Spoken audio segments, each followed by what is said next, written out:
So this has been a video I've been wanting to do for a long time, and I basically had put it on the back burner for forever. But with Expedition 33 dropping a few months ago and me finally playing it and beating it, I have some more videos and information and me talking about that more in depth in the near future. And with everybody and their grandmama apparently saying that turn-based RPGs were dead, and now because of Expedition 33, it put turn-based RPGs back on the map. So I'm really sitting here thinking, so Persona wasn't turn-based? You know, that's just one turn-based game. You know, just one notable franchise. So that wasn't turn-based? What happened with all these other games in between? Which leads me over to Square Enix in a quote or tweet mentioning and talking about how they're watching Expedition 33. Well, of course you're watching Expedition 33 because not only the price was right, that's the show, but not only was the price right, but the graphics was stellar, and not only were the graphics great, the music was top tier, which I arguably feel that the music is better than the game, but again, we're gonna get into that at a later date. The music was good, and even more so, the turn-based battle system was really great. And for me, since Hironobu left, or he stepped down back in, in 2003, before the Enix merger, right? Because they merged right after they got together. Right after he stepped down, Enix and Square Soft at the time. Final Fantasy has not been the same, and I say this all the time. And I just got one of my friends to play Final Fantasy X, and he's been enjoying it. He's stuck on that damn Seymour battle, you know, the one for y'all that have played the game that's out there on Mount Gagazet, and you get zombified. And yeah, he was like, man, I gotta do a wiki. I gotta go back down to Mount Gagazet and level up because this dude is out here beating the hell out of me. So it brings me to, so now Final Fantasy 17 has to be turn-based. And again, for me, I don't remember ever asking Final Fantasy not to be turn-based. To be honest with you, while I like 12 and I love the innovation that it did within the open world system, and really, if you did it right, you can make your gambits make your gambits do everything, not do everything, but you can make your gambits do everything for you. All you got to do is just really walk around the world map. I still to this day think that has the best open world in a Final Fantasy. I do really like Rebirth. I'm gonna have to really think about that between the two, but 12 at this moment, in my opinion, has the best out of the Final Fantasy games when it comes to an open world element. 14 and 11, I personally never counted those as Final Fantasies. I always thought they should have both been FFOs, so we could have just called it Final Fantasy Online because it was online, even though they have their own central stories within the numbered titled games. For me, it didn't feel like one of those standalone type of Final Fantasy games. And personally, I don't think it's just about the turn-based system, because Final Fantasy Rebirth had some turn-based type elements in it where it wasn't just a full outright game where it was just button mashing and you were out here just devil may crying it like they did on Final Fantasy 16. But you don't have to make a turn-based Final Fantasy. To be honest with you, what we, as these triple OG Final Fantasy fans, really have been wanting, let's just check these forums. Let's go. Story and characters. My personal opinion about Final Fantasy from 4 all the way into 10, what is lacking from Final Fantasy that had that charm to it is the love element. Oh, well, Geek, we don't need love in RPGs. You don't always have to have that inside of the RPG. What do you mean Metaphor should have had a romance system? I still stand by it. Metaphor should have had a romance system. I mean, if it took everything else from Persona, it should have had a romance system inside of Metaphor because they set everything up for it. Like, it's a lot of situations where you're looking at some of these characters and you're like, well, damn, are y'all gonna hook up or are we just friends? And to me, personally, it's unrealistic to travel and go out in the world and experience all of these different events, not just on Metaphor, but any game or any anime or situation. And, you know, one person's not going to develop some type of feelings in some type of way. That's unrealistic. Just like life and death are a part of the human element, which a lot of these games like to imitate, so is love, or the attraction to not only the opposite sex, but even the attraction to the same sex, if that's in the character's character. But it's not just based off of the battle system or the turn-based battle system. It's really more of that missing element that Final Fantasy has been longing and missing for years. When we played with 12, well, was Ash and Bosch had a thing? I did a video earlier this year talking about the scrapped Final Fantasy 12 that they were going to do, which is going to be like an action-based, more of like an action-based, almost like a Soulish type game, and it was going to explore the depths of Ash and Bosch and their relationship, and her basically leaving Bosch for what's his name? Lorenz? I never really liked him. He just kind of bothered me. And why you want to do my lady Ash with all the thick thighs like that? Why you want to do her like that? Made her with this little scrub. But anyway, I digress. There was no central love story. Final Fantasy 12 was basically the medieval version of Star Wars.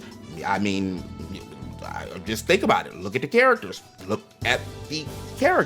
And when we move over to Final Fantasy 13, as well as Final Fantasy 15, 13 didn't have a love story with the main central characters because Snow was in love with Lightning's sister, and we didn't get a chance to actually deal with Lightning's sister into Final Fantasy 2. And for me, I was kind of burnt out on Final Fantasy 13, so I didn't really want to play 2 or Lightning's Return. It is on my backlog. It is on my list. I just picked it up on Steam and they had the Steam sale. I have heard that Final Fantasy 13 2 and Lightning's Return are better games than Final Fantasy 13, but I got so many other games. Do I really want to sink a whole bunch of hours into that? Because I literally went from Final Fantasy 13 and did not upgrade anything and just went through the entire game with no upgraded or updated type weapons or anything, and I didn't do bad.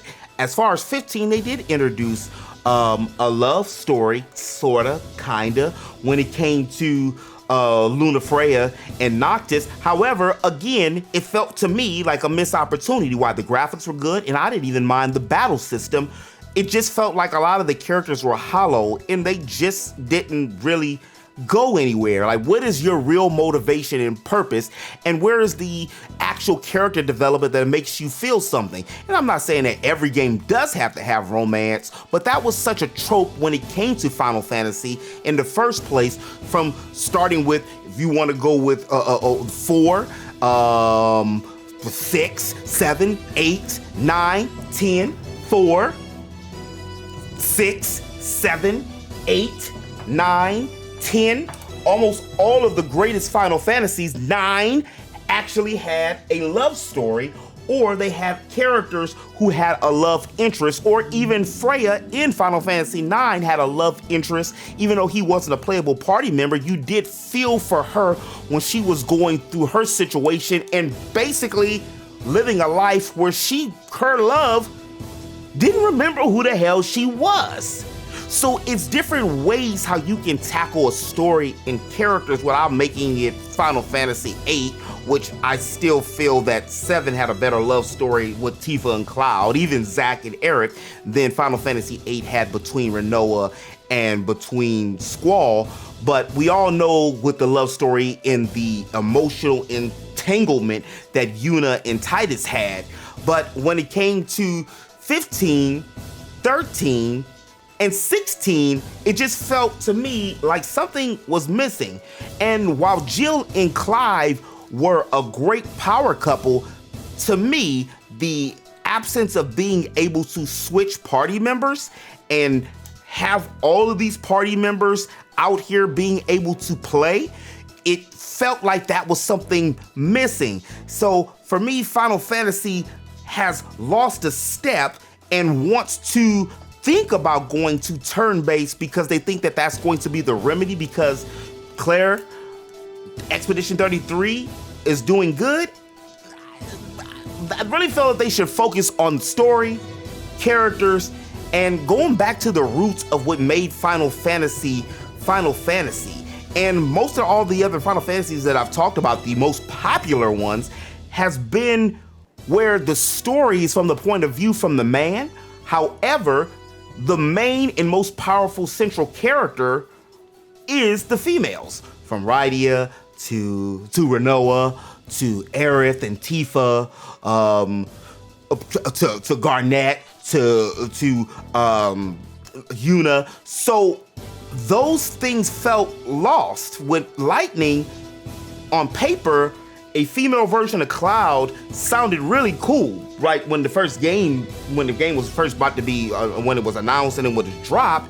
However, you forget, Cloud really didn't talk that much up until Rebirth. And even in Rebirth, he doesn't really say all that much.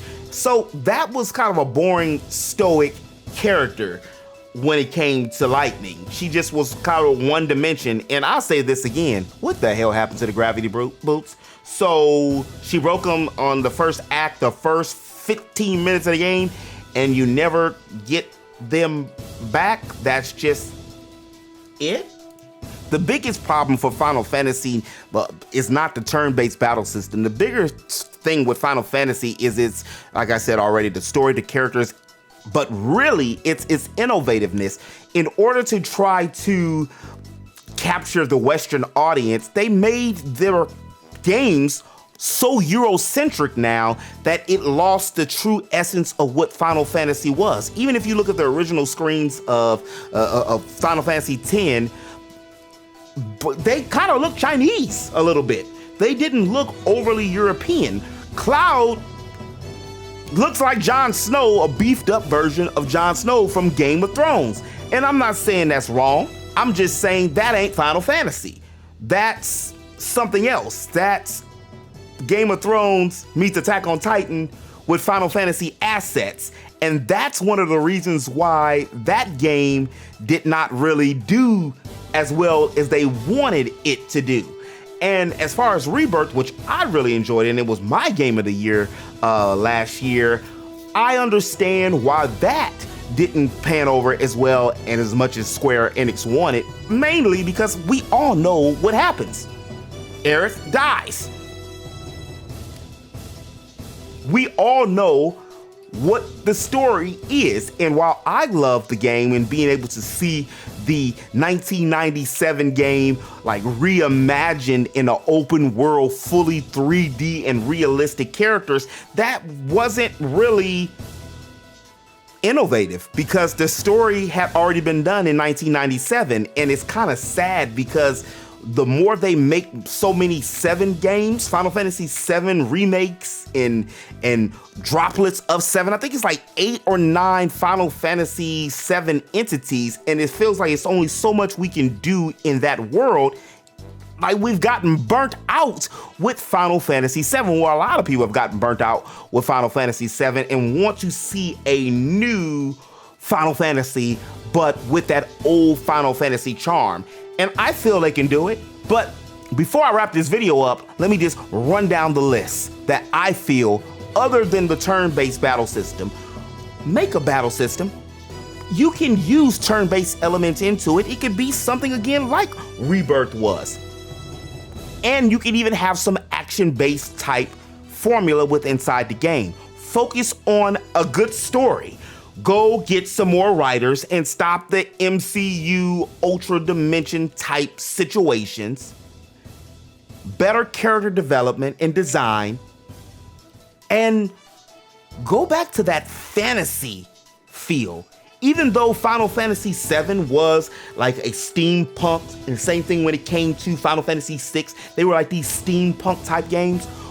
It had that fantasy charm when it came to the materia, and when it came to the espers, and when it came to the magic, and when it came to the Mako, when it came to those different elements of the game, what made you feel like it was a Final Fantasy. And I do know a lot of people did not like those new steampunk cyber type essences of 6 and 7, and they felt that it was taking too far away from the essence, that's twice I've used essence on this video, of Final Fantasy, and that's why so many people love 9 more, because it went back to the OG roots, but it still kept the integrity of what I feel made Final Fantasy.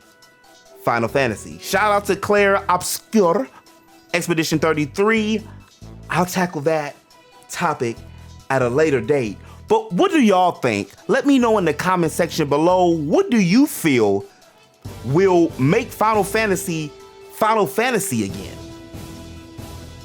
But as always on the web, this has been your man Q.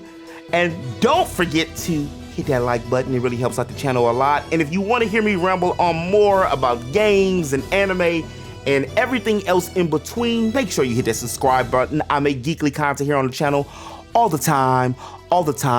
And as always in the web, remember to eat, geek, sleep, repeat. I'll holler at you on the next one. Peace.